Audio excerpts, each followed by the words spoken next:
Alhamdulillah, hamdan katsiran tayyiban mubarakan fi kama yuhibbuna rabbuna wa yarda.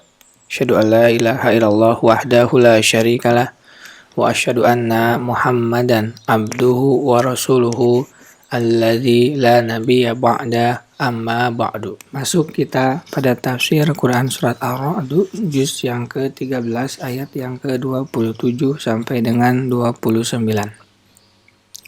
Ayat yang ke-27, A'udzubillahi minasyaitonirrajim.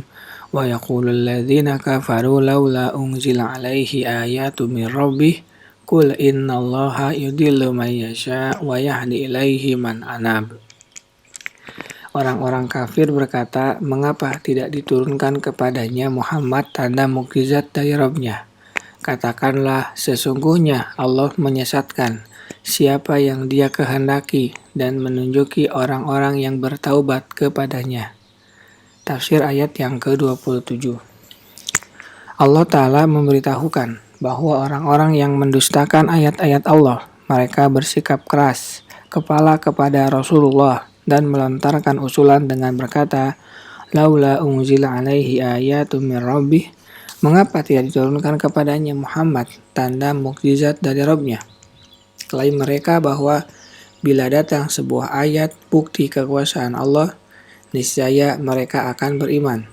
Maka Allah menjawab pernyataan mereka dengan berfirman, Qul innallaha yudhillu may yasha'u wa yahdi ilaihi man anab. Katakanlah, sesungguhnya Allah menyesatkan siapa yang Dia kehendaki dan menunjuki orang-orang yang bertaubat kepadanya, yaitu orang yang mencari keridhoannya. Hidayah dan kesesatan bukan berada di tangan mereka, hingga mereka bisa menjadikan keputusan keimanan mereka itu tergantung dengan kemunculan tanda mukjizat Allah. Kendati pun demikian, mereka sebenarnya berdusta. Walau annana nazzalna ilaihimul malaikata wa kallamahumul mauta wa hasyarna alaihim kulla syai'in qubulan ma kanu liyu'minu illa ayyasha Allah walakin aktsarahum la yajhalun. Kalau sekiranya kami menurunkan malaikat kepada mereka dan orang-orang yang telah mati berbicara dengan mereka dan kami kumpulkan pula segala sesuatu ke hadapan mereka, niscaya mereka tidak juga akan beriman kecuali jika Allah menghendaki. Tetapi kebanyakan mereka tidak mengetahui. Al-An'am ayat yang ke-111. Rasulullah SAW tidak terikat suatu kelaziman untuk mendatangkan ayat bukti kebesaran Allah yang sudah mereka tentukan dan usulkan. Tetapi bila beliau mendatangi mereka dengan hanya membawa sebuah ayat pun yang menjelaskan kebenaran yang beliau emban, itu sudah cukup dan telah merealisasikan tujuan. Demikian ini lebih bermanfaat bagi mereka daripada mereka menuntut dihadirkannya ayat-ayat yang mereka inginkan. Seandainya ayat-ayat itu datang menghampiri mereka sesuai dengan apa yang mereka usulkan, maka pasti mereka tetap saja tidak beriman. Lalu Allah akan menimpakan siksa pada mereka dengan segera. Ayat yang ke-28. Alladzina amanu wa tatma'innu qulubuhum bidzikrillah. Ala bidzikrillahi tatma'innul qulub, yaitu orang-orang yang beriman dan hati mereka menjadi tentram dengan mengingat Allah. Ingatlah, hanya dengan mengingat Allah lah hati menjadi tentram. Tafsir ayat yang ke-28. Berikutnya Allah Ta'ala menyebutkan tanda kaum mukminin. Allah berfirman, alladzina amanu wa tatma'innu qulubuhum bidzikrillah, yaitu orang-orang yang beriman dan hati mereka menjadi tentram dengan mengingat Allah. Maksudnya, kegundahan dan kegelisahannya hati mereka lenyap dan berganti dengan kebahagiaan hati dan kenikmatan-kenikmatannya. Ala bidzikrillahi tatmainnul qulub, ingatlah hanya dengan mengingat Allah lah hati menjadi tentram. Maksudnya, semestinya dan sudah seyogianya kalbu-kalbu itu tidak menjadi tenang dengan sesuatu selain dengan mengingatnya.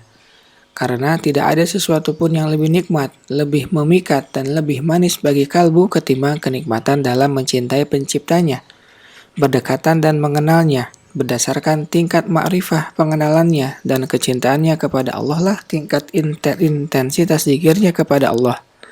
Demikian ini merujuk keterangan bahwa zikrullah yang dimaksud adalah seorang hamba yang mengingat Allah dengan lantunan tasbih, tahlil, takbir, dan lain-lain. Ada yang menafsirkan bahwa zikrullah maksudnya kitabnya yang diturunkan sebagai zikro, peringatan bagi kaum mukminin. Atas dasar ini, maka tumaninah al-qalbi, ketenangan hati, dan zikrullah, yakni ketika mengenal makna-makna Al-Quran dan hukum-hukumnya, hati menjadi tenang dengannya. Sebab hal-hal itu akan menunjukkannya kepada kebenaran yang nyata, yang didukung oleh dalil-dalil dan bukti-bukti. Dengan itu hati akan menjadi tentram.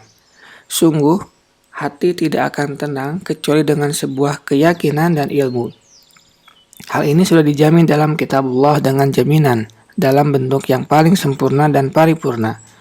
Sedangkan kitab-kitab lainnya yang tidak mengacu kepada zikir, maka hati tidak merasakan ketentraman dengannya. Bahkan senantiasa dilanda kebingungan karena adanya kontradiksi antara dalil dan unsur pertentangan antara hukum yang ada. Walau kana min indi ghairillahi lawajadu fihi ikhtilafan katsira. Kalau sekiranya Al-Quran itu bukan dari sisi Allah, tentulah mereka menjumpai pertentangan yang banyak di dalamnya. An-Nisa ayat yang ke-82. Masalah ini hanya diketahui oleh orang-orang yang menguasai seluk-beluk kitabullah, menghayatinya, dan mencermati kitab-kitab lainnya yang mengandung berbagai jenis ilmu untuk memperbandingkannya. Niscaya dia akan menjumpai perbedaan tajam antara Al-Quran dan kitab-kitab lainnya. Kita lanjutkan pada bagian berikutnya.